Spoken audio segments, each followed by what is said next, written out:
เสาบ่อยากตรงบ่ได้เนาะเสาเนาะนี่เสาล้อมเอานี่น่ะตัวนี้น่ะข้างหน้านี่แม่นล้อมมาบ่เลยเนาะซ้ำเสานี่ก็ทอกเองถอกเอาเองจ้างกับเจ้าเนาะมันเราบ่อยากชื่อปานใดเพิ่นเอาถูกอยากคดๆอยู่ทางนี้ก็เบี้ยวไปเพราะว่ามันมีเสาใหญ่เสาน้อยได้นี่เสาตัวนี้น่ะน้อยเสากลางบัดเสาตัวนั้นบัดใหญ่อ่ะ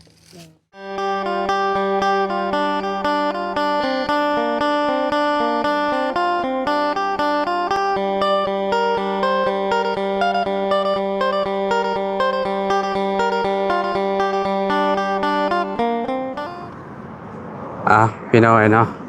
เปิดภาพมาก็อยู่เฮือนน้องแต่งจริงเด้อพี่น้องเนาะก่อนอื่นก็กราบสบายดีและสวัสดีเนาะพ่อแม่พี่น้อง FC เบิร์สสุขสู่คนเนาะมาพบมาพอกันกับเฮาคือเก่าคือเดิมเนาะเพิ่มเติมคือโอ้สร้างเพิ่นมาเอาเหล็กไปจอดเฮ็ดโค้งนั่นแหละพี่น้องเอ้ยโอ้เอาไปหมดแล้วเล็กตัวใหญ่เอาไปหมดแล้วพี่น้องเอ้ยเนาะยังเหลือแต่เล็กตัวน้อยเนาะ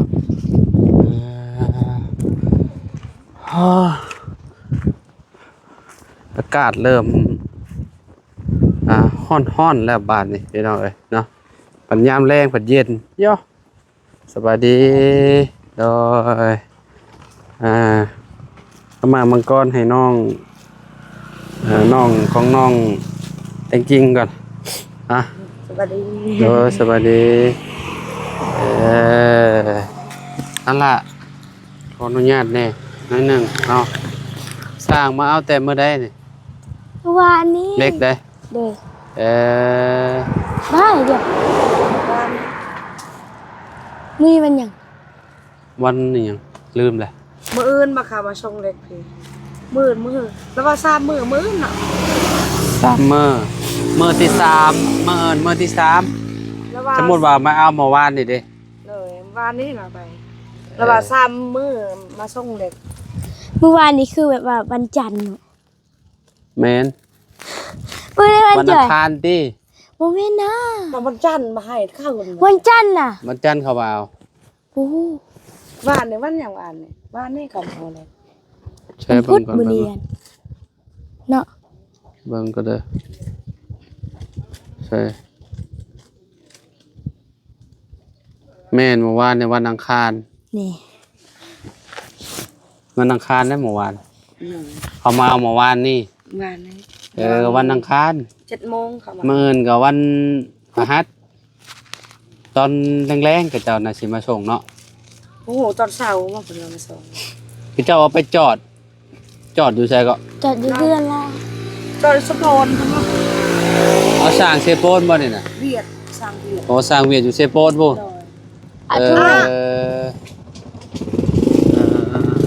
คือเจ้าไป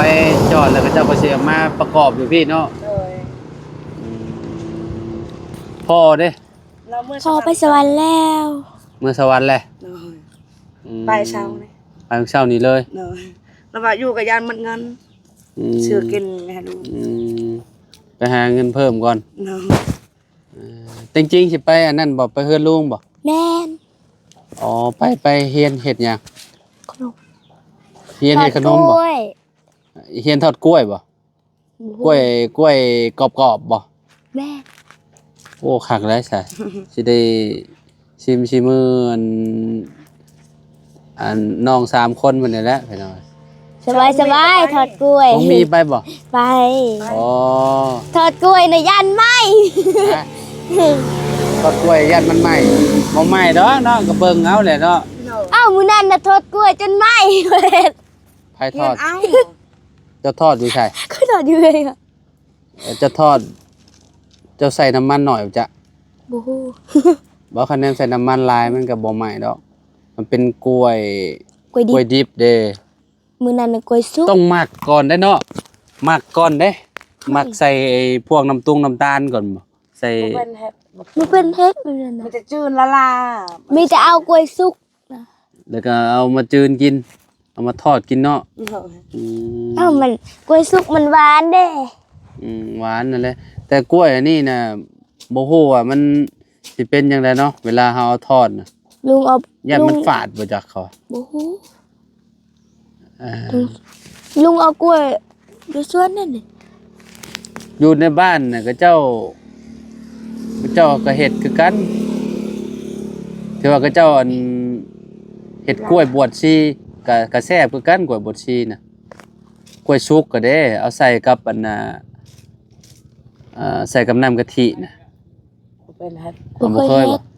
อืมคือเจ้าโอ้เฮ็ดหลากหลาย แล้วแต่คนมักดอกข่อยหวานๆน่ะบ่มักมันได้ข่อยมากล้วยนะอันนี้มันกินแบบมาสดๆน่ะคืออยู่หมากตัวมันสุกน่ะอันนี้ไปทอดใส่นั่นใส่นี่ก็บ่บ้านได้ดอกเฮ็ดกล้วยบดชีกับกล้วยทอด อันนี้สิเฮ็ดเมนูทอดเอานี่เนาะ บ่ฮู้คือกัน มักใส่แป้งแล้วทอดเอาเคยบ่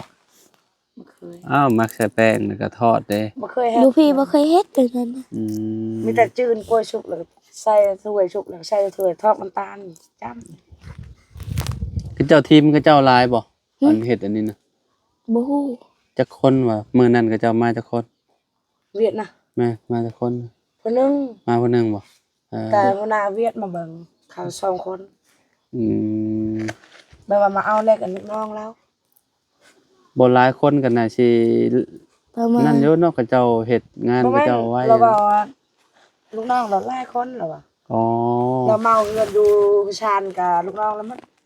แดนกับเรามันเฮ็ด บัดมื้อก็เจ้าเฮ็ดก็เจ้าก็ลูกทีมก็เจ้าก็มาหลายแล้วเนาะ น้อย อืมเสาบ่อยากตรงบ่ได้เนาะเสาเอือเนาะ น้อย นี่เสาล้อมเอานี่น่ะ เศร้า ตัว ร้อนมัน ตัวนี้น่ะ น้อย ข้างหน้านี่แม่นล้อมมาเบ่เลยเนาะ อืม อืม ซ้ำเศร้าเนี่ยก็ทอกเอง ถอเอาเอง เนาะ จ้างกับเจ้าเนาะ จ้าง มันเราบ่อยากชื่อปานใด เพิ่นเอาถือ อยากคดๆอยู่ ทางนี้ก็เบี้ยวไป เพราะว่ามันมีเสาใหญ่เสาน้อยได้นี่ น้อย เสาตัวนี้น่ะ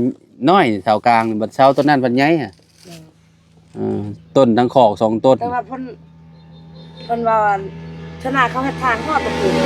ฮะ เขาว่าเฮ็ดทางฮอดบ่ถึง อ้าวบ่แน่ได้บ่แน่ได้อนาคต สมมุติว่าเพิ่นเฮ็ดทางอันยับออกยับเลนมันออกนี่โอ้ คันเฮ็ดทางก็ช่วยแบบ ชุมเจ้าสิเฮ็ดได้บัดนี้ คันอยู่เวียดก็เข้าแทนคืนลาวเฮาบ่ฮู้ อ๋อ สัมพี่เลยแล้วขอเฮ็ดนะ แม่นหาฮอดอยู่แล้วคันนี้ว่าเพิ่นเอาอันนี้มานี่ฮอดพี่แหละ3เลน ฮอดต้นมะม่วง ฮอดต้นมะม่วงไปแล้วสิฮอดพี่แล้ว อันนี้ เปิดยับออกต้นมะม่วงก็อ๋อหาเด้ฮะอ๋อหาเด้รักมันเนาะรักน่ะรักเขตน่ะเห็นอยู่หาเด้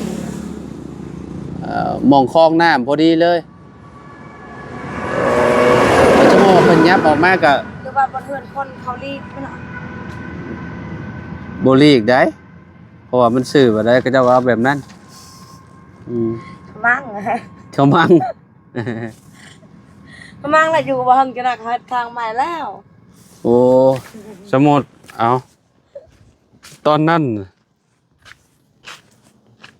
เอายับเข่าอีกนิดหนึ่งพอดีขอเนาะ เลย ถอยยับออกถอยไปทางหลังอีกบ่สิตั้งใหม่อีกก็บ่แม่นง่ายอีกบ่สิได้ซำ ทางใหม่ นี้ โอ้ชาในบ่ เบิดไปเท่าใดก่อนนี่น่ะตอนสุบเจ้าตั้ง บ่ฮู้น้ำผัว เออ ลืมล่ะ ผัวเป็นคนลงมือเองหมดเลย เลย เออแต่ว่าเพื่อนทางหลังน่ะก็ซ้ำกันเนาะกับเพื่อนสุบเจ้าเนาะแต่ว่ามันก็ตรงกันพอดีเด้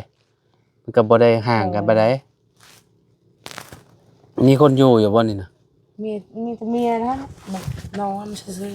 ๆแบบว่าเขาอยู่เบื้องพุ่น แต่ว่ากลางเว้นก็เจ้า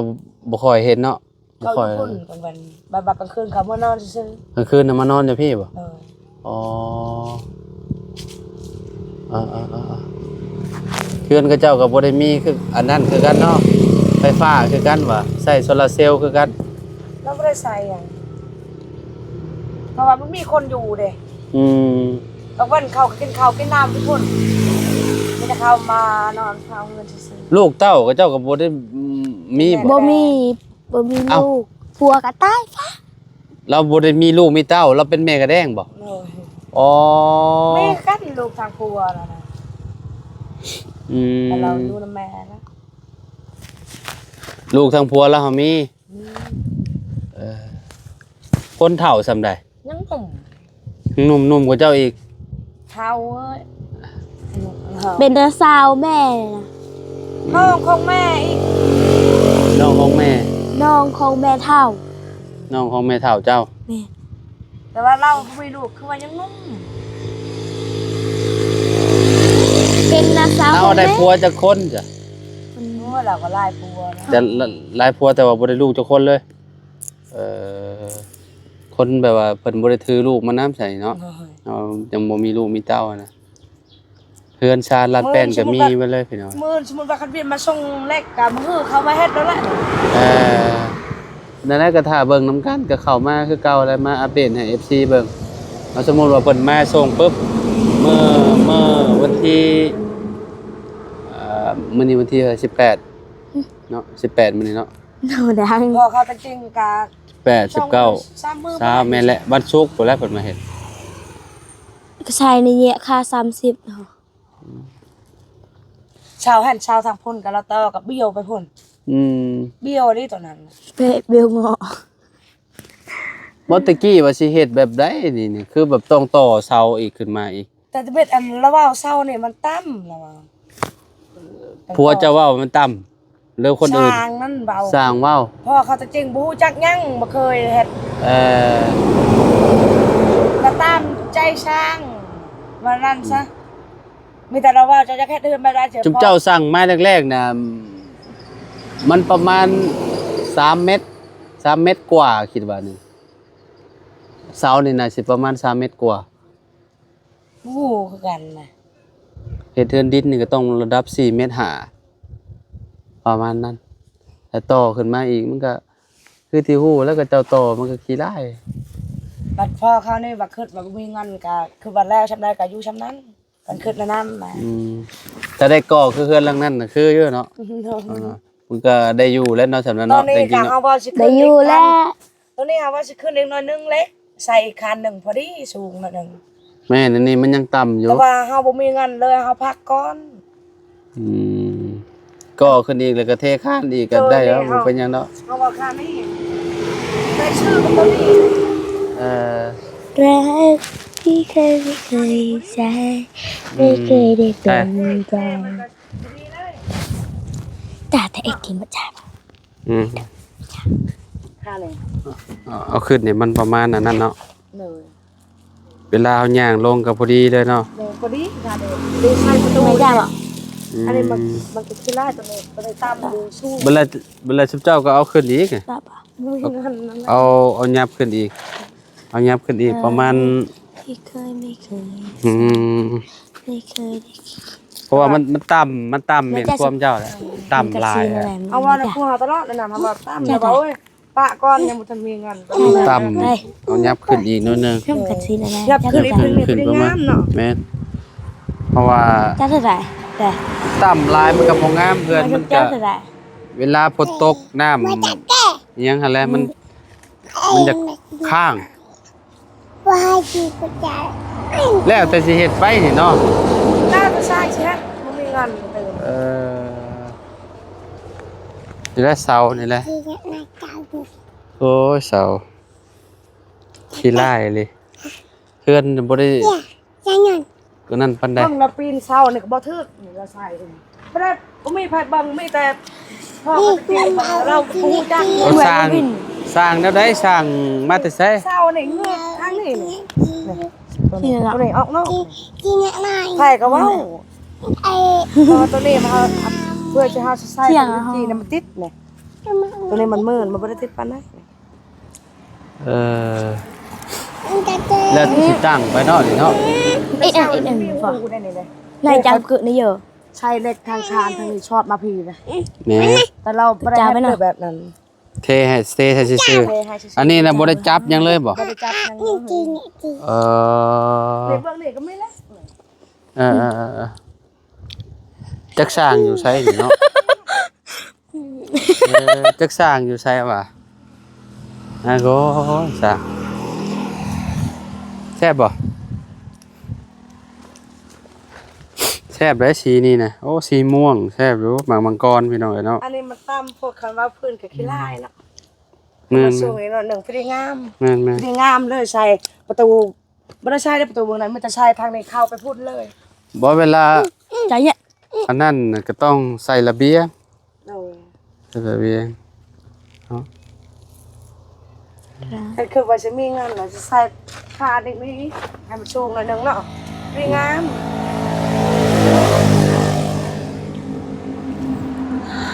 เอามีแต่มุงไปก่อน เลย มุงไปก่อนก็เอาตุงเอาเตียงขึ้นมานอนเย็นได้บาดนี่เนาะเอาเตียงขึ้นมาอยู่เทิงได้แล้วบาดนี่บัดเฮามุงนะเอาเตียงเอาหยังขึ้นมานั่งกินข้าวอยู่เทิงได้เลยบาด ไม่อันเพอันจะเนี่ยจ้า แซ่บเลยหมามังกรสีนี่นะ เพอ่ะ อันไปจะเบาเหมือน อันตะเบาคืออันในปากเราเลยบอกในปากคุยอีก ฮะหวานบ่แต่จริง จัง ฮะ หวานอยู่ หวานอยู่เนาะ ด้วย อืมกิน อันนี้ก็ มี พอ ประโยชน์เลย พอได้มุ่งกับพอได้อยู่กับใครอยู่ล่ะ อืมโอเคแล้ว ได้ ติ ไปเอ็กแม่ฉันรู้นอนมานานแล้วเอาถ้วยโต้มเมีย ตัวนี้เนี่ยเจ้าก็มีดินจีเด้ก่อได้เลยเด้บัดนี้ เลย ก็หาเงินขายไก่แล้ว เนาะมาก่อนี่ก่อ2 ป้า ห้อง มาติดรุ่นมารุ่นมาไป ให้ มันบ่ได้แล้ว ฮะ บ่ได้มันบ่มีกำไรหายกาย สมมุติว่าพ่อเจ้าว่าแล้วเรากับเนาะบ่ได้เป็นสร้างเนาะก็ได้เป็นสร้างแล้วก็ อันนี้ ก็ได้โยดินจีมีหลายแหละพี่น้อง 2,000 ก้อนเลยเนาะก็น่าสิพออยู่ดอกห้อง ห้องนอนน่ะ จะเอาเจ้าที่มันยังมี ห้องนอนแต่งจริงน่ะ จ่อ ป้าจะเอาเจ้า กับพ่อกับแม่น่ะ ต้องจ่อ น่าสิได้อยู่ดอก ดังดัง น่าจะเจ้าคานป้าพี่จะเจ้านั่นยังเอา ฉันเนี่ย ได้ โอ้โหกินบ่เจ้ากินได้เบิดบ่หมากไม้เป็นพวกหมากไม้หมากหยังนี่บ่เป็นพวกหวานๆนี่มักกินอยู่บ่ มัก เอาแตกต่างกับน้องอันนั้นเนาะเจ้าเนาะเราแต่งจริงเนาะน้องเลี้ยงนะบ่ได้มากได้ของหวานน่ะน้องเลี้ยงนะ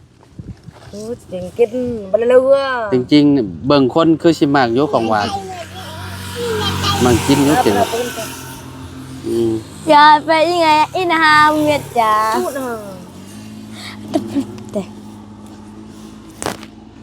มัน เอา คือเลื เดี๋ อ ยว ด ไปพ้อกันอยู่พุ่นพี่น้อยเนาะพ้อกันอยู่เฮือนลุงเฮิมพุ่นเนาะ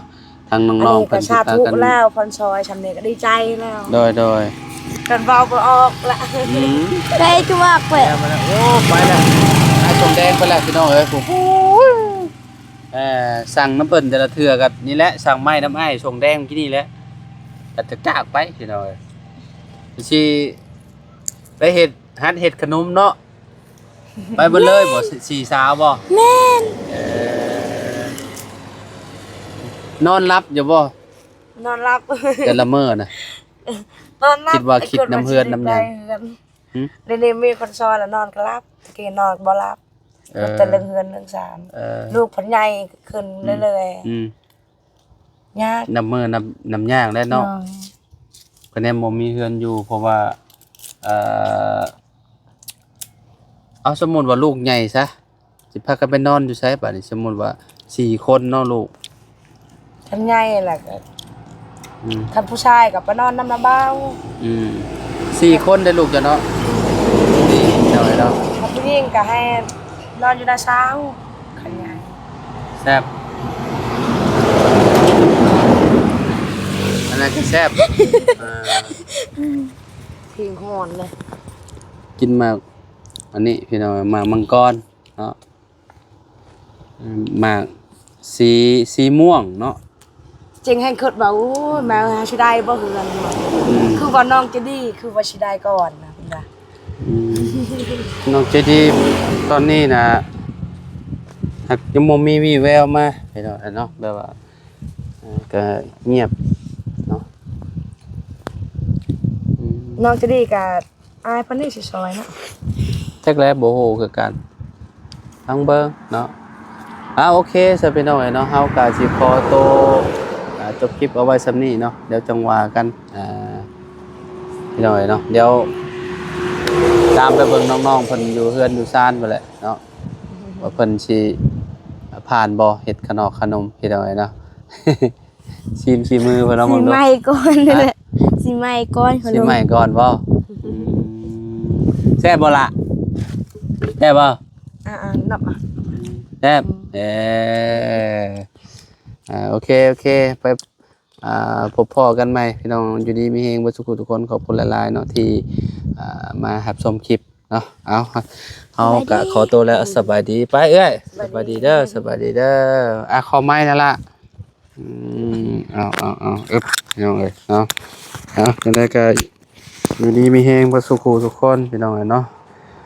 ขอบคุณหลายๆที่มารับชมคลิปเด้อพี่น้องเด้อเนาะนี่ไปแล้วสบายดีพอกันใหม่พี่น้องเนาะ